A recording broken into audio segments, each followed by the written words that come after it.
Em Icônio, Paulo e Barnabé, como de costume, foram à sinagoga judaica. Ali falaram de tal modo que veio a crer grande multidão de judeus e gentios. Mas os judeus, que se tinham recusado a crer, incitaram os gentios e irritaram-lhes o ânimo contra os irmãos. Paulo e Barnabé passaram bastante tempo ali, falando corajosamente do Senhor, que confirmava a mensagem de sua graça, realizando sinais e maravilhas pelas mãos deles. O povo da cidade ficou dividido. Alguns estavam a favor dos judeus, outros a favor dos apóstolos. Formou-se uma conspiração de gentios e judeus com os seus líderes para maltratá-los e apedrejá-los.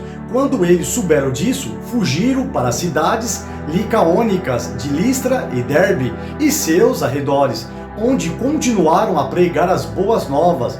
Em Listra havia um homem paralítico dos pés, aleijado desde o nascimento, que vivia ali sentado e nunca tinha andado. Ele ouvira Paulo falar. Quando Paulo olhou diretamente para ele e viu que o homem tinha fé para ser curado, disse em alta voz: "Levante-se, fique em pé." Com isso, o homem deu um salto e começou a andar.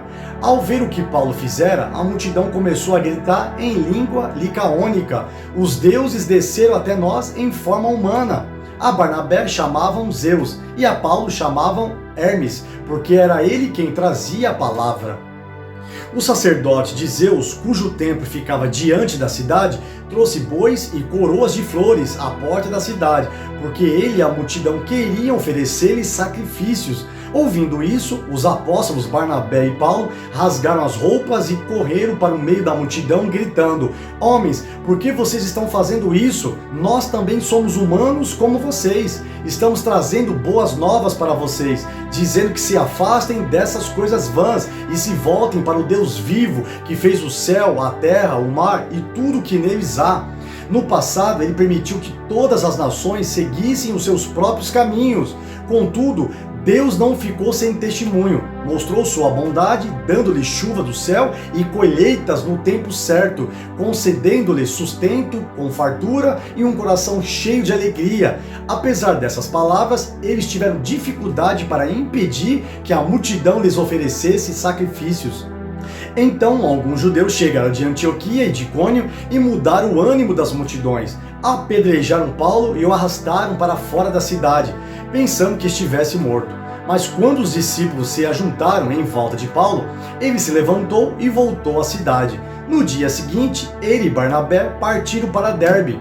Eles pregaram as boas novas naquela cidade e fizeram muitos discípulos. Então voltaram para Listra, Icônio e Antioquia, fortalecendo os discípulos e encorajando-os a permanecer na fé, dizendo: "É necessário que passemos por muitas tribulações para entrarmos no reino de Deus." Paulo e Barnabé designaram-lhes presbíteros em cada igreja. Tendo orado e jejuado, eles os encomendaram ao Senhor, em quem haviam confiado. Passando pela Pisídia, chegaram a Panfilha, e tendo pregado a palavra em Perge, desceram para Atália.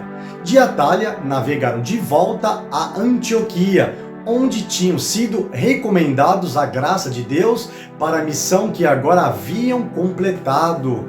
Chegando ali, reuniram a igreja e relataram tudo o que Deus tinha feito por meio deles e como abrir a porta da fé aos gentios, e ficaram ali muito tempo com os discípulos.